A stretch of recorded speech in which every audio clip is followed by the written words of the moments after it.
de t'attacher, une histoire, une valeur.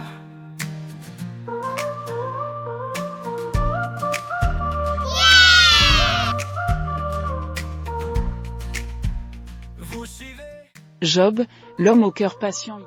Il était une fois, dans un pays lointain appelé Uz, un homme riche et respecté du nom de Job.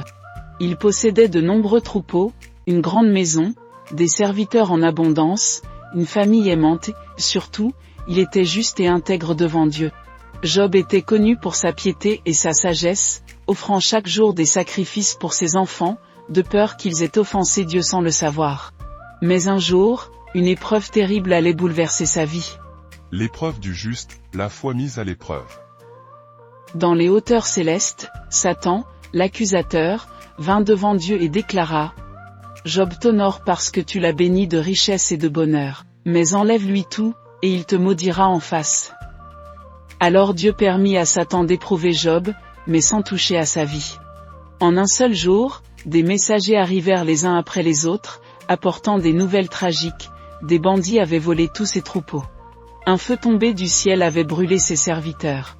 Une tempête avait frappé la maison de ses enfants et les avait tous tués.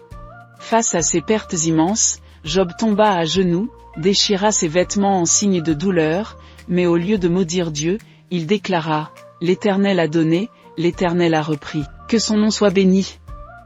Ainsi, Job nous enseigne que la vraie foi ne dépend pas des bénédictions matérielles, mais d'une confiance profonde en Dieu, même dans l'épreuve. La souffrance et l'injustice, l'endurance face aux accusations.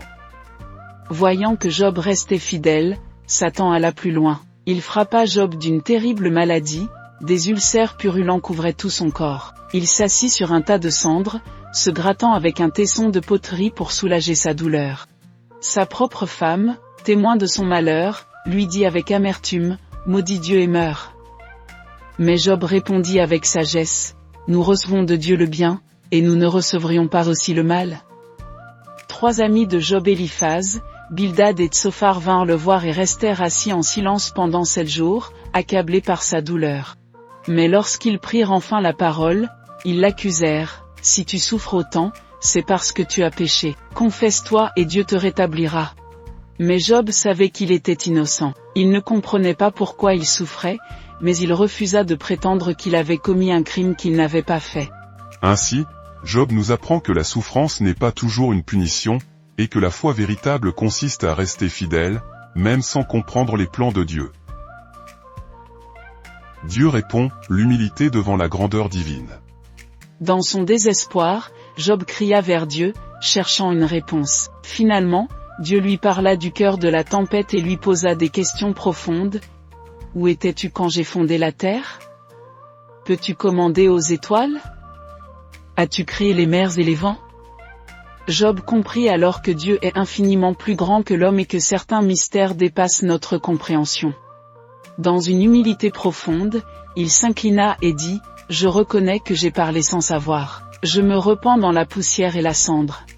Ainsi, Job nous enseigne que l'humilité est la clé pour accepter les plans de Dieu, même lorsqu'ils nous échappent. La restauration de Job, la récompense de la fidélité.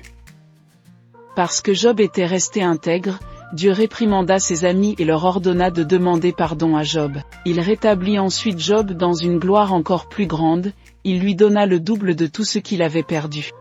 Il lui accorda de nouveaux enfants, aussi beaux et sages que les premiers. Il lui offrit une longue vie et une paix profonde. Job vécut heureux et en paix, sachant que sa fidélité avait été éprouvée et approuvée par Dieu. Les valeurs incarnées par Job étaient la foi inébranlable. Il refusa de maudire Dieu, même en perdant tout. La patience et l'endurance. Il accepta la souffrance sans renier sa droiture. L'humilité. Il reconnut que l'homme ne peut tout comprendre et accepta la sagesse divine. Le pardon.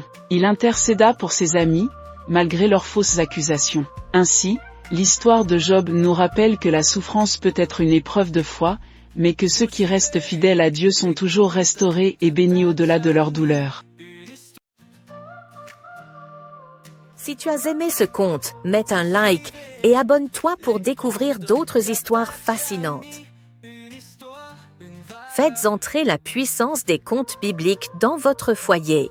Découvrez notre collection de contes bibliques, où chaque histoire apprend à vos enfants les valeurs qu'incarnaient les hommes et les femmes de la Bible.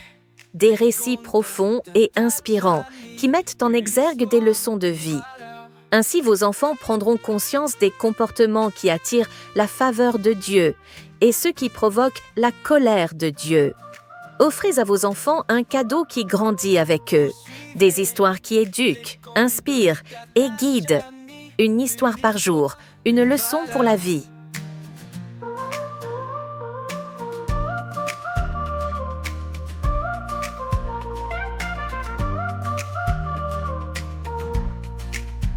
Vous suivez les contes de Tachani, une histoire, une valeur.